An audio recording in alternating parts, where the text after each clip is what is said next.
Hello everyone and welcome to the Edupedia World videos. I welcome you all, and today is the topic of change management. My name is Satyendra Krishnapuri, or in short you can call me as SK Puri. I am your faculty for organization behavior. Well, today the topic change management. This change management is a very important topic of organization behavior, and the topic of change management will be dealt in a three-part video series. Because the topic is very big, it will be dealt in 3 videos, and these 3 videos will be as follows. The first video will deal with understanding the change. What is change from the organizational point of view, not from the social or political point of view, but we are studying organization behavior, so hence organizational change, that is what we are studying. Understanding what is change.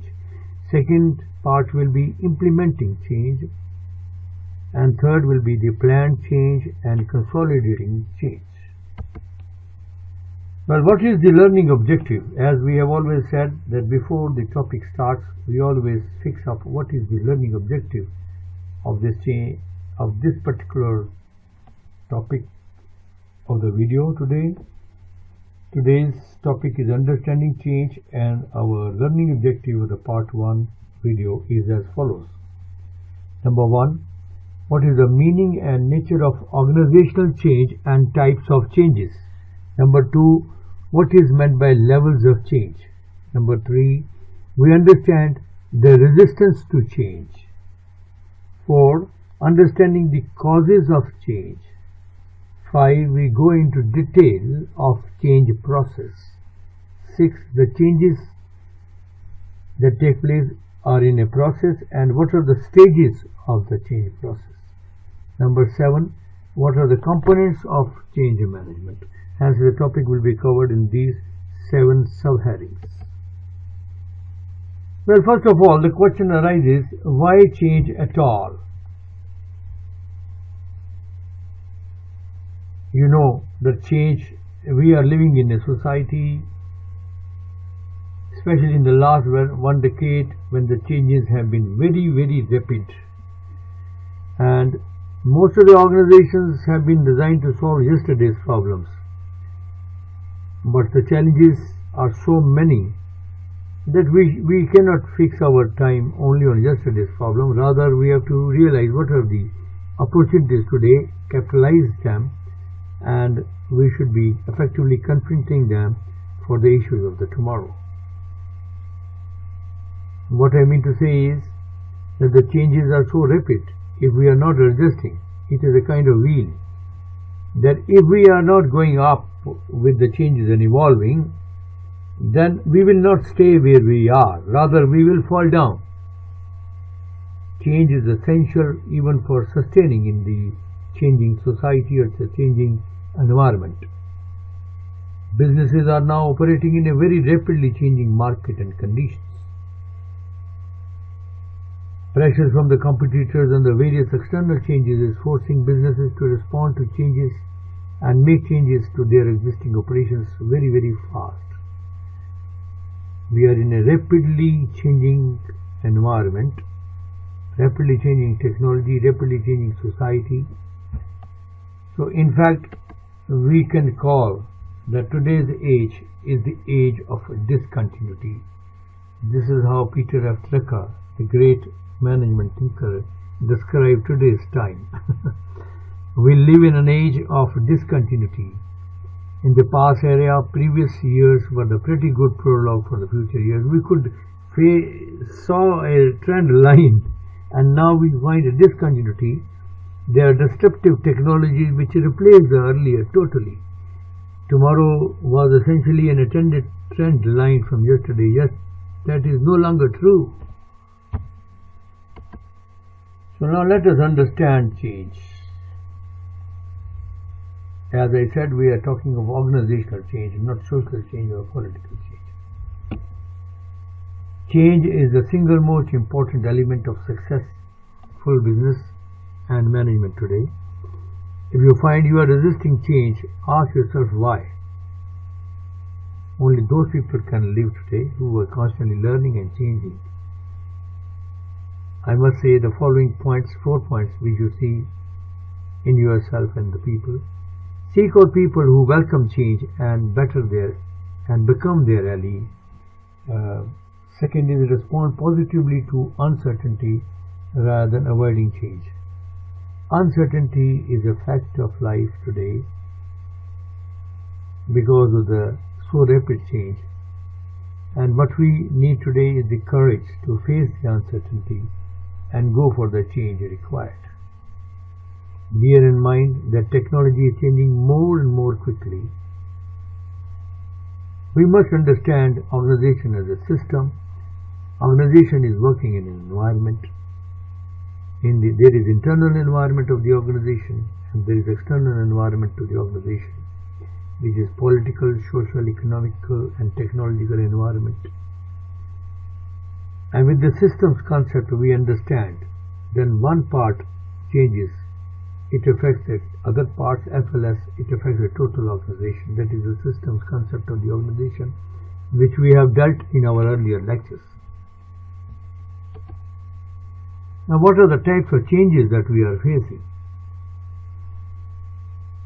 I have listed 5. Changes in the knowledge and information technology. This is the fastest type of change which is happening. The knowledge, information and technology is now, the knowledge is available just on the click of the mouse. Technologies are changing, informations are flowing. We are living in such a great age that change, nothing but change. There is only one thing constant, that is change. There are changes in the issues and problems before the managers. This is the second kind. Managers are no more the olden type of managers, previous type of managers. The issues and problems, new technologies they have to adopt, they have to learn and relearn and adjust. The environment is changing, even the society is changing. For example, take food. Our choice of the food is changing. The way we live is changing. We are becoming digital day by day. The way we communicate is changing. And the pace of the change of the pace of change is very fast. Those people, those organizations who are reactive, they are no good. We have to be proactive. We have to foresee the change which is coming up. So, having seen the types of changes which we are facing, let us go for the order of the change. The changes can be on 3 levels: the individual level change, the group level change, and the organizational level change. The individual level change, the change when it takes place, the individual has to upgrade his skills, upgrade his knowledge. He has to change psychologically, socially, everything. Group level change, the teams have to change and they have to adjust to the new targets, to the new ways. We are becoming digital, we are becoming e-commerce, we are coming to e-governance, we are changing in our the way, the behavior, we are changing everything, even the values and the norms of the society are changing. Organizational changes are taking place at 4 levels: the strategic level, the structural level, and the process level, and the people level. As we know, the strategic changes are the strategies formed at the higher level, the new markets, the new products, the new technologies, the new ways of doing the business model itself is changing. The structural changes, the structure of the organization is changing to adapt itself to the changes in the environment. For example, there were so many hierarchies or levels. Hierarchical structure is changing to almost flat level organizational nowadays. There is more and more teamwork rather than bureaucratic order coming from top to bottom. There is more of collaboration now. Even the structures are changing. The organizational structures are no more having 15 levels or 12 levels. We are almost coming to flat level, flat organizations. Processes are changing. More and more of IT is involved. There is ERP, there is even the procurement, the manufacturing, every process is changing. we are more involved into information technology and use of it, whether it is supply chain, whether it is manufacturing, whether it is customer delivery, whether it is warehousing, everything, even the goods and services, processes are changing. People-oriented changes are the people have to change to adjust, to adapt for the new skills, for the new roles. And after seeing the order of the changes, let us come to the causes of resistance to change. The two types of causes which I have listed here, the human resistance and the organizational resistance. The human resistance is because of the human being. The human being resists change. This is we will be dealing quite a lot in the following slides. Human beings, they fear the change because maybe economical reasons are that we will become obsolete. I think we all remember when the computers came, LIC went for strike, saying that computers will replace human beings. And we have seen that whenever changes occur, people feel that the technologies will replace human beings, they will become useless, they may have to retrain themselves. The economic causes are that they feel that their jobs will be taken away. Psychological causes are they resist the unknown path, the untraveled path, the untrodden path. They have a fear of fiasco, they have a fear that they may not be able to adjust, they feel anxiety because of the changes which are coming up. Because they have to adjust to the change, they have to upgrade themselves. The social causes are they feel that their position, the status in the society may change. The information technology man will be higher up, the ERP man will be higher up, and if they don't change, the society will not be respecting them. Everybody is under the change process. So human resistance is because of the economic, psychological and social causes. Organizational causes are because of the organization structure, number one. Some of the structures are so rigid, so much bureaucratic that the innovations cannot come in the air. They resist the change. The resources constraints are when the changes take place, we have to go for a new resources. The human resources, the machinery resources, they have to change. Threat to power is a very strange kind of organizational cause. Some of the very senior people, they feel the threat to their power. For example, in an academy where education is going on, some new program director comes, he goes for newer methods. Maybe for marketing he is using digital marketing. So the older people, previous people, when they see the changes, they feel their power will be taken away by the new kind of people who are educated with the newer technologies. The sunk costs are the cost in the human resources and the technologies which may become obsolete. So the organizational causes are organizational structure, resource constraints, threat to power, and sunk costs. After seeing the causes of resistance to change, now we are understanding the causes of change. To deal effectively with increasing rates of change, you need to understand the underlying cause, specific changes in an organizational structure and external markets. Changes are coming up because of the social, economical or technical changes, and we have seen that these changes are producing the changes in the organizational structure, and the markets are changing because people are changing, the demands are changing, the requirements are changing.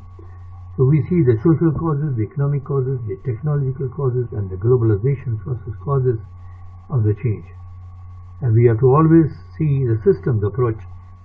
As I have already said in my previous slides, that organization is a system consisting of subsystems, and organization doesn't live in an island, it lives in an environment and interacts with the environment.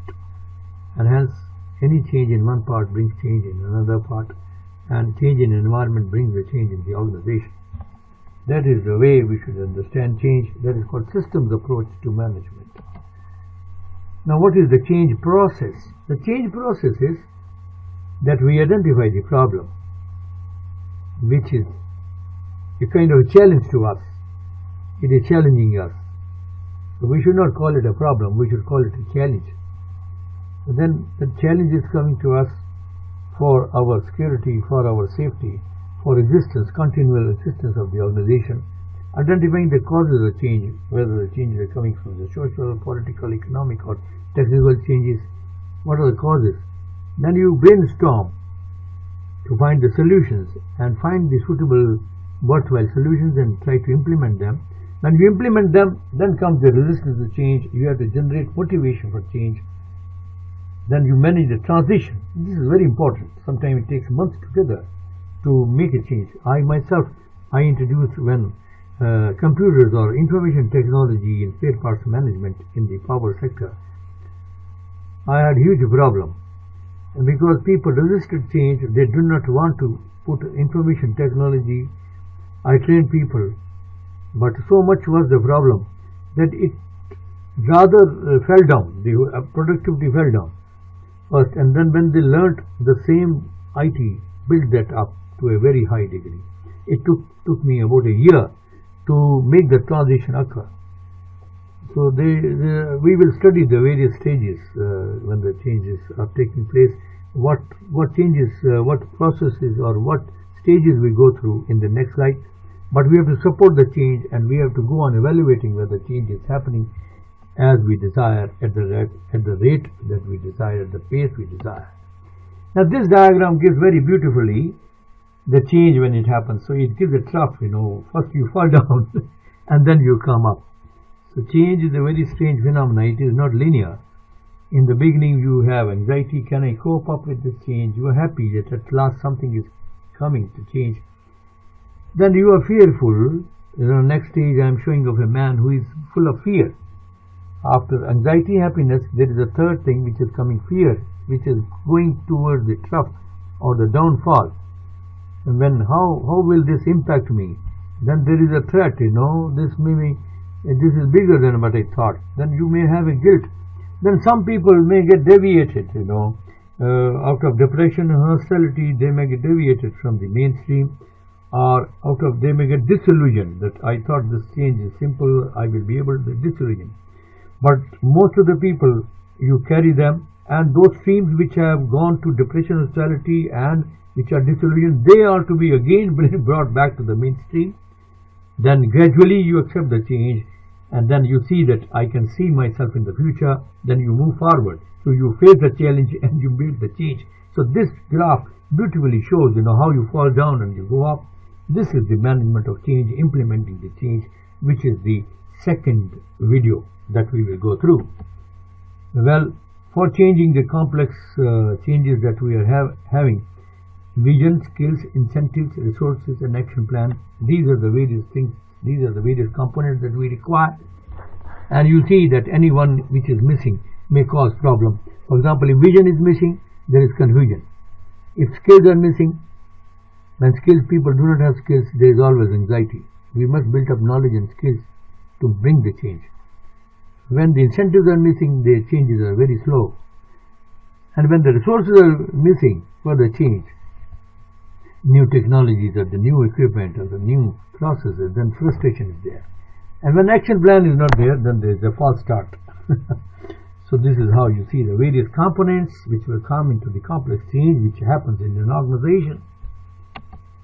Well, I must say thank you for watching my video, and thank you for watching Edupedia World videos. If you like the video, please do subscribe to our channel Edupedia World. For more videos, log on to www.edupediaworld.com. Thanks once again.